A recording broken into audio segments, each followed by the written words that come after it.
Tarde, que Deus abençoe a vida de cada um de vocês. Como eu falei, né? Teria a segunda parte. Tem a segunda, tem a terceira, vai até a sexta parte na ordem da essência de Deus, tá bom? Queridos, como vocês viram aí na primeira parte do meu testemunho, né? Falando sobre o roubo, né? Da minha filha. E porque para mim foi um roubo, né? Para mim foi um roubo. E depois disso, agora vai cair a segunda parte. Depois disso que roubaram ela de mim, eu caí nas drogas. E a primeira droga que eu comecei a usar foi o tal da cola, né? Eu tinha 12 para 13 anos já tava beirando meus 13 anos. Porque quando roubaram ela de mim, ela nasceu dia 21 de janeiro. Janeiro, fevereiro, dia 23 de fevereiro eu fiz 13 anos. E depois disso, eu comecei a cair no mundo das drogas. A primeira droga que eu fui experimentar foi o tal da cola. Depois da cola foi o esmalte, o thinner e outras drogas, né? As drogas mais leves. E para ajudar, como eu estava revoltada, eu caí assim no mundo criminoso. Comecei a fazer os meus primeiros furtos nas loja americana, lojas brasileiras, que hoje acho que nem existe mais as lojas brasileiras. Então, né, tanto tempo faz. E fui presa nesses pequenos furtos meus, fui presa de menor, eu fui presa mais de 10 vezes, né? E quando eu era de menor, eu viajava muito, né, com outras meninas, que no caso eram prostitutas, e eu viajava com elas. E eu lembro que nós fomos para São Paulo, fiquei presa na FEBEM, em São Paulo também, na área das meninas. E depois da FEBEM voltei para o Paraná, para Curitiba, e caí no mundo da prostituição. Aquele que não tem pecado, lance a tua primeira pedra. Mas isso aí foi tudo por conta da revolta que estava dentro de mim. Tudo. No momento eu não sabia, mas eu era revoltada, eu era muito revoltada. Pelas traição, pelas falta de confiança que minha família não tiveram comigo. Minha mãe por não acreditar em mim, pelo que aconteceu lá atrás, pelo meu padrasto. Então, reuniu tudo isso aí e caiu em cima de mim. Então eu estava muito revoltada. E ali eu comecei, né? Caí no mundo, comecei a mexer com a cocaína, comecei a cheirar cocaína. Fui viciada na cocaína há 22 anos.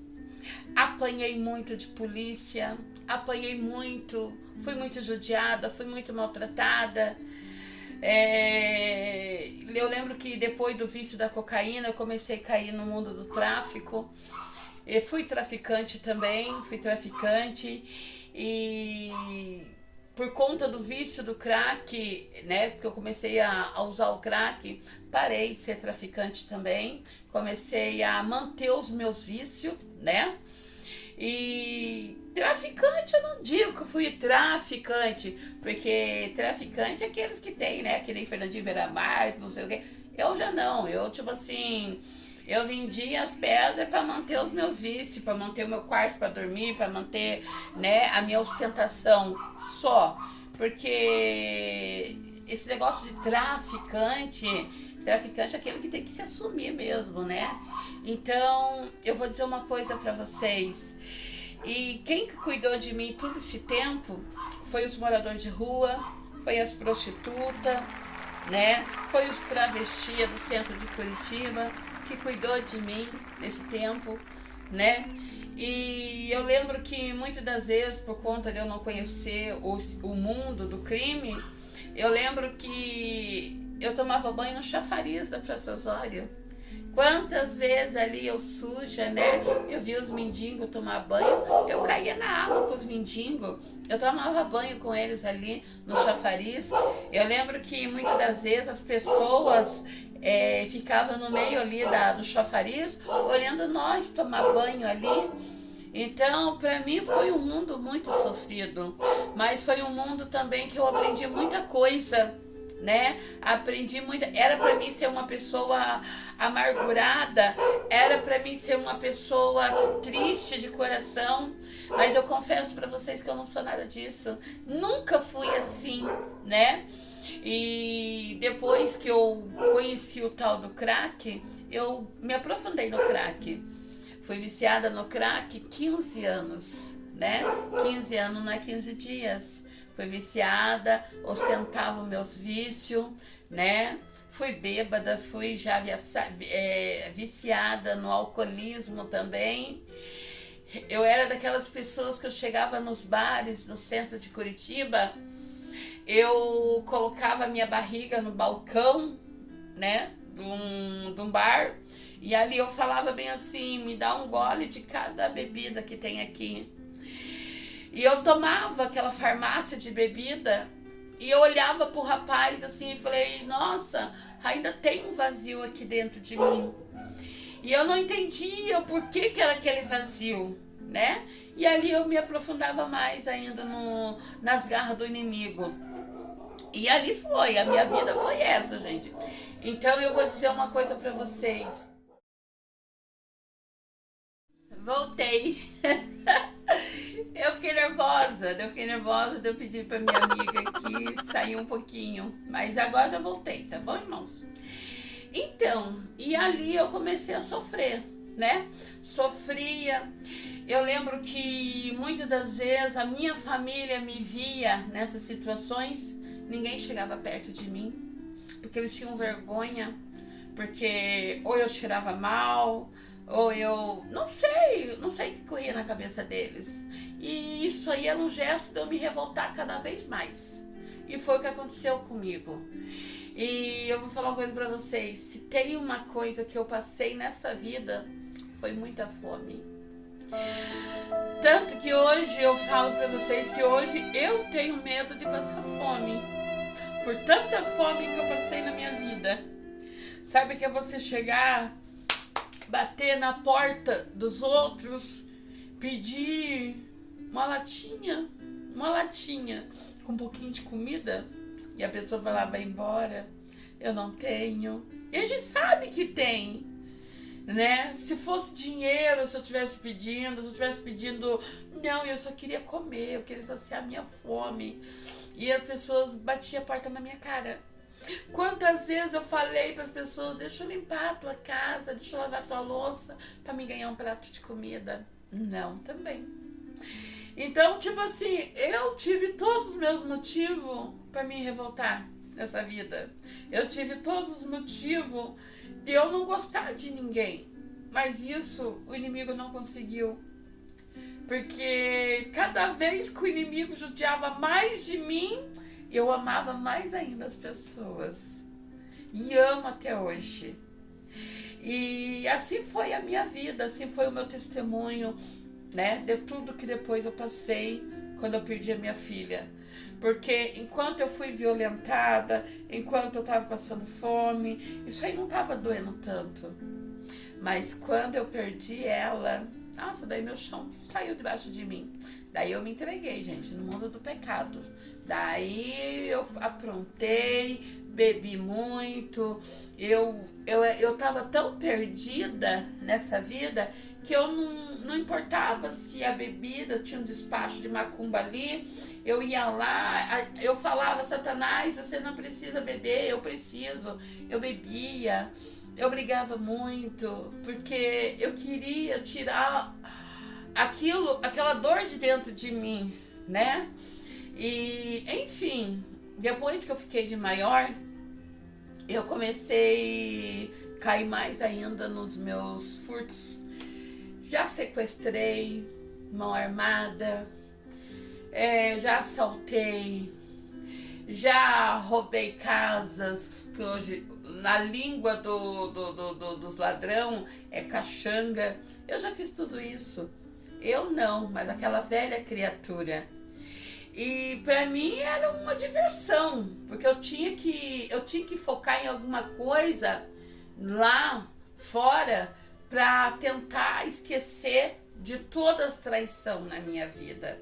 Por isso que hoje eu falo para vocês, é fácil a gente olhar para um drogado, para uma prostituta, olhar ali para um traficante, um mendigo, ó, não presta, não vale nada, tem que morrer. Mas ninguém quer sentar, ninguém quer chegar e falar, filha, por que você está nessa situação? Por quê? O que aconteceu lá dentro da tua casa que hoje você se encontra nessa vida? É fácil perguntar ou é fácil julgar? E hoje para as pessoas está mais fácil julgar, né? Tá mais fácil hoje você apontar. Sim, eu sei que tem pessoas que estão ali fora porque querem, porque gostam da situação, se acostumaram com aquela vida pedir, roubar e prostituir, gostaram daquela vida. Mas tem pessoas ali, queridos, que estão ali porque não tem outro objetivo, não tem outra saída. Mãe trocou filho por droga, padrasto não aceita a filha, pai estrupou filho. Por que vocês acham que hoje tem muito homossexual? O diabo pegou. Tudo coloca a culpa no diabo. Mas nem é tudo diabo, não. É porque um pai estrupou o próprio filho, o vô estrupou o próprio neto.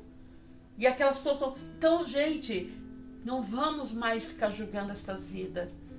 Vamos perguntar, vamos acolher, vamos ter. Não estou dizendo, vou levar para minha casa, não. Mas vamos tentar ajudar. Não julgo, não. Porque eu fui muito julgada. Eu fui muito julgada nessa vida. E depois de tudo isso, eu entrei sim no pequenas, né? Comecei a ser tal de mula. O que é mula? Pega droga de um para vender, para se manter. E assim foi a minha vida. E foi aí que eu comecei a empresa. E as minhas cadeias começou a se fechar muito. As minhas cadeias começou... quando eu era de menor, eu ficava um mês. Depois de maior, eu comecei a ficar 6 meses. Comecei a ficar 1 ano. Depois de 1 ano, fiquei quase 2 anos e meio presa. Depois de 2 anos e meio, minha cadeia veio quase 20 anos de cadeia. Jesus, que teve compaixão e misericórdia de mim, me deixou só 2 anos e 9 meses. Glória. Amém? A Deus. Então, Glória. eu vou dizer uma coisa para vocês. E foi dentro da cadeia, né? Foi dentro da cadeia que eu aprendi a ser mais humilde ainda. Tem pessoas que têm medo de cadeia. Eu não tive medo. Não tive medo não, porque eu não caí lá por estrupo, não caí lá por isso, por caguetagem, não caí com nada disso. Eu caí lá porque eu devia, tinha que pagar um ato que eu cometi, né? Qual ato que foi? Foi tráfico de droga, corrupção de menor, assalto de mão armada. Então eu tive que pagar, né? Nessa vida tudo tem a consequência, eu tive a minha. E dentro da cadeia eu lembro que depois que eu descobri, né, que eu não tinha doença nenhuma, graças a Deus, que eu fiz meus exames lá dentro, e como a minha cadeia era alta, quase 20 anos de prisão, que a juíza deu para mim, eu lembro que o juiz pediu que a casa me colocasse no setor de salário. E eu fui pro setor de salário. Só que antes de trabalhar no setor de salário, eu lembro que eu trabalhei na cozinha. E eu lembro que eu não sorria dentro da cadeia. Eu nunca dei um sorriso para ninguém dentro da cadeia. Se eu dei, foi um sorriso de fingimento. Porque eu era uma pessoa que eu não era feliz. Nunca fui feliz naquela época. E eu lembro que no domingo à tarde tinha culto dentro da cadeia. Era da Igreja Batista, que ia fazer um culto lá dentro. E eu lembro que era 11 e pouco, eu fui lá buscar, né, as comidas que chegou da Rosotolândia. E quando eu fui subir com as cubas de comida, eu escutei um louvor muito lindo.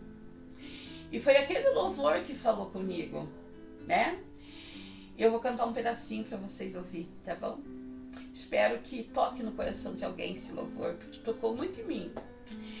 E este louvor começa assim, ó. Quero que valorize o que você tem. Você é um ser, você é alguém. tão importante para Deus. Nada de ficar sofrendo angústia e dor nesse seu complexo inferior, dizendo às vezes que não é ninguém. Oh glória, eu venho falar o valor que você tem.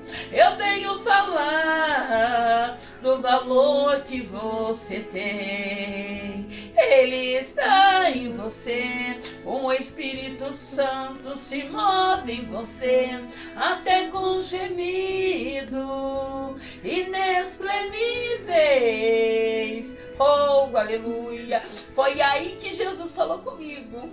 Eu sentei em cima daquelas cubas e comecei a chorar, porque Jesus falou para mim que eu tinha valor. Jesus falou que me amava naquele louvor. E ali eu não parava de chorar e eu não entendia o porquê de tanta lágrima, mas era tanto sofrimento que eu tinha dentro de mim. Era muita dor, era muito desprezo, era muita ferida de dentro da minha alma. E naquele louvor tocou em mim, tocou.